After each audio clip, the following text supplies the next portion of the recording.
Good morning friends. દ્રવ્યગુણની અંદર next lecture series છે મિશ્રક ગણ વિશે આપણે અભ્યાસ કરવો છે. બહુ અગત્યનું છે. 2 માર્ક્સની અંદર પણ પૂછાય છે અને કેટલીક વાર 2 મિશ્રક ગણ 5 માર્ક્સમાં અને બીજો કોઈ મિસેલેનિયસ સવાલ જે છે પૂછાય છે એમ કરીને 5 માર્ક્સની અંદર પણ કોમ્બિનેશનની અંદર આવે છે સવાલો. અને આની ઇફેક્ટ જે છે મિશ્રક ગણની કેવી છે, ધારો કે એન્ટીબાયોટિક તો બેક્ટેરિયલ ઇન્ફેક્શન સામે લડે, તે રીતના બૃહદ પંચમૂળ તો વાત કફ સામક, લઘુ પંચમૂળ તો વાત પિત્ત સામક. તો એક આખે ગ્રુપ જે છે એક આખી એક એક્શન ધરાવતું હોય, જનરલ એક્શન. તો શું છે, આપણને ટ્રીટમેન્ટમાં સરળ પડે કે બિલ્વ નથી ભાવતું, અગ્નિમંત નથી, ટિન્ટુ નથી, સ્યોનક નથી, પાટલા નથી, કાશ્મીરી. તો એકના બદલામાં બીજો ઓપ્શન આપણે વાપરી શકીએ છીએ. એના માટે જે છે મિશ્રક ગણની વ્યાખ્યા અહીં આપવામાં આવી છે. તો એમાં સૌ પ્રથમ છે બૃહદ પંચમૂળ, જે દસમૂળની અંદર આવે છે. દસમૂળની અંદર બૃહદ પંચમૂળ આવે ને લઘુ પંચમૂળ, એટલે કે 5 મોટા અને 5 નાના. તો મોટાની અંદર બિલ્વ, અગ્નિમંથ, ટિન્ટુક ને શ્યોનક, પાટલા અને કાશ્મીરી. બિલ્વ, અગ્નિમંથ, ટિન્ટુક, પાટલા, કાશ્મીરી આ જે છે બૃહદ પંચમૂળમાં આવશે. લઘુ પંચમૂળની અંદર ગોક્ષુર, ભૃતિ, કંટકારી, કૃષ્ણપર્ણી, સાલપર્ણી. તો આ બંને જોડે યાદ રાખવાના જો, કેમ કે એના જે છે લેટિન નામ પણ સરખા હતા, તમે યાદ કરો. એકનું હતું સોલેનમ ઇન્ડિકમ ને એકનું હતું સોલેનમ સુરાટાન્સ, મને યાદ છે ત્યાં સુધી.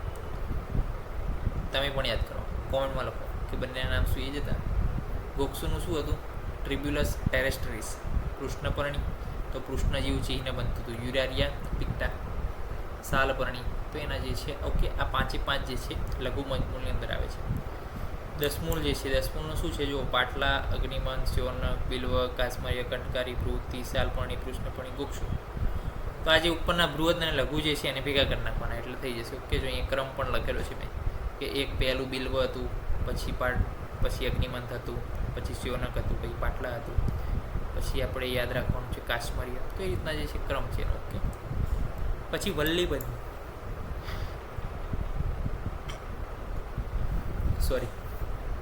તો વલ્લી પંચમૂળની અંદર વિદારી, સારીવા, હરિદ્રા, ગુડુચી અને અજાશૃંગી એટલે કે કર્કટશૃંગી.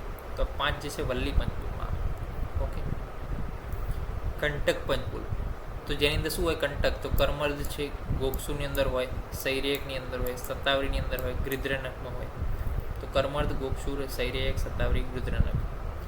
તૃણ પંચમૂળની એક ટ્રીક છે કે કુનદ કાકા, તો જો કુશ, નલ, દર્ભ, કાંસ, કાંડેક્ષુ.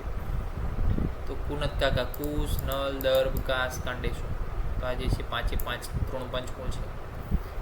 મધ્યમ પંચમૂળની અંદર બપુએ મામુ, તો બલા, પુનર્નવા, હિરંડ, માસપર્ણી, મુદગપ્રણી. તો આ મધ્યમ પંચમૂળ છે. ત્યારબાદ પંચવલ્કલ, કે જેની અંદર શું છે વલ્કલ ઉપયોગી છે. તો ન્યગ્રોધ છે, ઉદુંબર છે, અશ્વત્થ છે, પારિસ છે અને પ્લક્ષ છે. ન્યગ્રોધ, ઉદુંબર, અશ્વત્થ, પારિસ, પ્લક્ષ. આ 5 જે છે ઉપયોગી છે. આ 5 જે છે ઉપયોગી છે. ઓકે, પંચવલ્કલની અંદર એ વસ્તુ ઉપયોગી છે. પછી પંચપલ્લવ, તો પંચપલ્લવની અંદર આમ્ર, જાંબુ, કપિત, બીજપૂરક, બિલ્વ. આમ્ર, જાંબુ, કપિત, બીજપૂરક અને બિલ્વ. આના જે છે પલ્લવ એટલે કે જે છે એક પ્રકારનું ફળ ઉપયોગી છે. આમ્રનું ફળ, જાંબુનું ફળ, એ રીતના આપણે યાદ રાખવાનું. કપિત અને બીજપૂરક અને બિલ્વનું ફળ. પછી પંચકોલ, બહુ અગત્યનું. પીપલી મૂળચવે ચિત્રક ના કરો. પીપલી મૂળચવે ચિત્રક ના કરો. પીપલી મૂળચવે ચિત્રક ના કરી, રીતના યાદ રાખવાનું. પંચતિક્ત, કે જેનું શું છે કડવો સ્વાદ છે. તો ગુડુચી, નિંબ મૂળ ત્વચા એટલે કે લીમડાના મૂળની ત્વચા, વાસા, પછી નિદિક્તિકા અને પટોલપત્ર. નિદિક્તિકા એટલે કંટકારી, પટોલપત્ર તો છે જ. અમ્લપંચકની વાત કરીએ તો કોલ છે, દાડિમ છે, વૃક્ષામ્લ, ચુલ્લકી, અમ્લવેતસ અમ્લપંચક છે. ત્રિફલા, હરિતકી, આમ્લકી, બીપીતકી. ત્રિકટુ, શુંઠી, મરીચ, પીપલી. ત્રિમદ, વિડગ, મુસ્તા, ચિત્રક. ત્રિજાતક, ગેલાપત્ર. મધુર ત્રિફલા. આ બધી વસ્તુ કેવી છે ખબર છે, વારંવાર રિવાઇઝ કરવાની છે. આમાં કોઈ જ ટ્રીક એવી ના હોય. જો તમે એકવાર ટ્રીક આમાં લગાવશો તો શું થશે, પછી એ ટ્રીકને યાદ રાખવા માટે પાછી બીજી ટ્રીકની જરૂર પડશે. આમાં એવું થશે. એના કરતાં એકદમ જે છે કોન્સન્ટ્રેટ માઇન્ડ ઉપર બેસો, કલાક બેસશો એટલે તમને 10-15 આવડશે, બીજા દિવસે કલાક બેસો, બીજા 5-6 આવડશે, પછી પાછું રિવાઇઝ કરવાનું. એ જ ટેકનિક, ડિવાઈડ એન્ડ લર્ન. 5 કરો, બીજા દિવસે બીજા 5 કરો, પહેલાં આગળના 5 લખો. એ રીતના જે છે ચાલશે. મધુર ત્રિફલાની અંદર દ્રાક્ષ, ખજૂર અને કાશ્મરીય. સ્વલ્પ ત્રિફલામાં ખાલી ખજૂર બદલાણી પરુષ આવ્યું, ખજૂરના બદલે પરુષ આવ્યું. જો અક્ષર સેમ રહ્યા, જુમાં ઉ પ્રત્યય આવતો તો રૂમાં ઉ પ્રત્યય આવ્યો, ખાલી ખજૂરના બદલે પરુષ આવ્યું. એ સ્વલ્પ ત્રિફલામાં. તો કઈ રીતે યાદ રાખશું? એ યાદ રાખવાની તો ટ્રીક છે કે પુરુષ કેટલા છે, અલ્પ છે. એ રીતના મધુર ત્રિફલામાં ખજૂર, ખજૂર કેવી હોય? સ્વીટ હોય. એ પ્રમાણે યાદ રાખશું. દ્રાક્ષ, ખજૂર, કાશ્મીરી. સ્વલ્પ ત્રિફલામાં દ્રાક્ષ, પરુષ અને કાશ્મીરી. પછી સડ ઉષ્ણની વાત આવી તો પીપલી, પીપલી મૂળ ચવે ચિત્રકના આગળ તો ખરું જ, સાથે એની અંદર મરીચ એડ થઈ ગયું. શું એડ થઈ ગયું? એની અંદર મરીચ એડ થઈ ગયું. પછી ચતુર્બીજ કયા? તો મેથીના બીજ, ચંદ્રસૂર, કાલા અજાજી, યવાનિકા. મેથિકા, ચંદ્રસૂર, કાલા અજાજી અને યવાનિકા 4 બીજ જે છે ઉપયોગી છે. પછી ચતુર જાતકની અંદર તો વગેલિયા પત્ર અને નાગકેસર એડ થયું. આ ક્યાં આપણે અભ્યાસ કર્યો હતો? ત્રિજાતકમાં એક જાતક ઉમેરાણું. કયું? નાગકેસર. પછી મહાવીસ કયા? તો શૃંગી, કાલકૂટ, મુસ્તક, વસનામ અને સકતુક. આ જે છે મહાવીસ છે. ઉપવિશ્વાસનું અર્ક કરવી, લાંગલી, કુપીરું, આ બધું રસશાસ્ત્રમાં આવશે તમને, એટલે વાંધો નથી. અષ્ટવર્ગ જીવક, વૃષભક, મેદા, મહામેદા, કાકોલી, શિરકાકોલી, રિદ્ધિ, વૃદ્ધિ. તો આ જે છે જીવનીય ગણના ડ્રગ છે બધા. આઈ થિંક ચરક સૂત્ર 2 એની અંદર જે છે ગણનો અભ્યાસ આખો આપેલો છે. તો એમાં જે છે પહેલો જ ગણ જે છે જીવનીય ગણ છે, અને જેના વિશેના યુટ્યુબ ચેનલ, આપણી યુટ્યુબ ચેનલ ઉપર પણ જીવનીય ગણ લખશો એટલે તમને આવશે વિડીયો. એની આખી પીપીટી ડિટેલની અંદર બનાવેલી છે આપણે, એકદમ ડિટેલમાં ગુજરાતી ભાષામાં, અને એના ફાઇટો કોન્સ્ટિટ્યુઅન્ટ સાથે, મોડર્ન કોરિલેશન સાથે, શું ઉપયોગ છે, ક્યાં મળે છે, કઈ વસ્તુ ક્યાં વપરાય છે, બધું જ આપણે એની અંદર આપેલું છે સંપૂર્ણ વિગત. તો એ આપ જુઓ તો આપણને આઈડિયા આવી જશે. અને એ વિડીયો જોશો એકવાર આખો એટલે તમને જીવનીય ગણની અંદર તો કોઈ જ નહીં રહે. અને આ ગણ એટલો બધો ઇમ્પોર્ટન્ટ છે જીવનીય ગણ, કારણ કે શું છે? રિવાઇવ્સ, રિસસિટેશન માટે ઉપયોગી છે આ બધું વસ્તુ.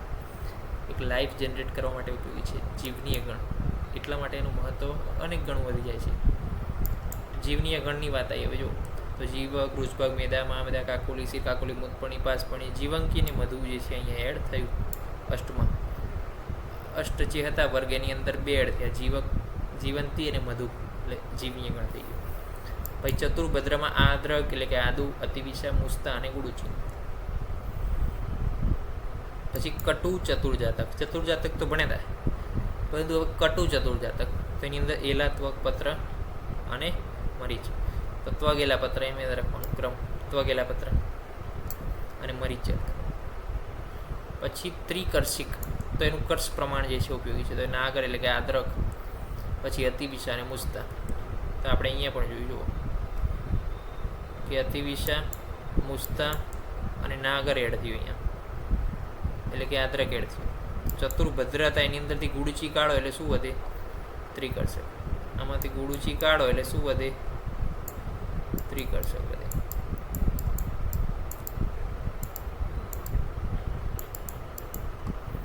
પછી લવણ પંચકની અંદર સેંધાવ, સોરજા, વીડ, સામુદ્રોમાં આ સહેલું છે પંચલવણ. પછી સારાષ્ટકમાં અપામાલ, પલાસ, અર્ક, તિલ, ચિંચા, યવ, સર્જિક અને ટંકણ ચાર. શાર્દવય.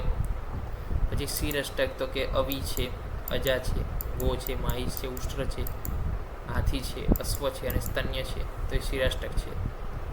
કઈ કઈ પ્રોપર્ટીઝ છે અહીંયા લખેલું છે બધું. મૂત્રાષ્ટક તો કે અવી, અજા, ગો, મહિષ, હસ્તી, ઉષ્ટ્ર, અશ્વ અને ખર. આ જે છે મૂત્રાષ્ટક છે, એની પ્રોપર્ટીઝ પણ અહીંયા લખેલી છે. પિત્ત પંચક તો કે મત્સ્યનું પિત્ત, ગોનું પિત્ત, અશ્વનું પિત્ત, નર પિત્ત અને બહિર્પિત્ત. ઓકે, તો એ જે છે પિત્ત પંચકમાં આવે છે. તો આ થઈ ગયું મિશ્રગણ વિશેનો સંપૂર્ણપણે અભ્યાસ એક જ લેક્ચરની અંદર. વારંવાર રિવાઇઝ કરો તો જ યાદ રહેશે. બાકી આ વસ્તુ એવી છે કે ક્યારે જો તમે કરવા જાઓ છેલ્લા દિવસે તો ના થાય, કારણ કે આમાં એવી કોઈ ટ્રીક લગાવવા જેવી નથી. ટ્રીક લગાવીશું તો પછી ટ્રીકને યાદ રાખવાની ટ્રીક આપણે લગાવવી પડશે, અને એ આપણા માટે શું છે? અઘરું વસ્તુ છે. તો એના માટે વારંવાર રિવાઇઝ કરવાની એ વસ્તુ પણ જરૂરી છે. કે શું છે કે ચતુર્બીજ, તો એવા કયા 4 બીજ છે? મેથિકા, ચંદ્રસૂર, કાલા અજાજી, યવાની.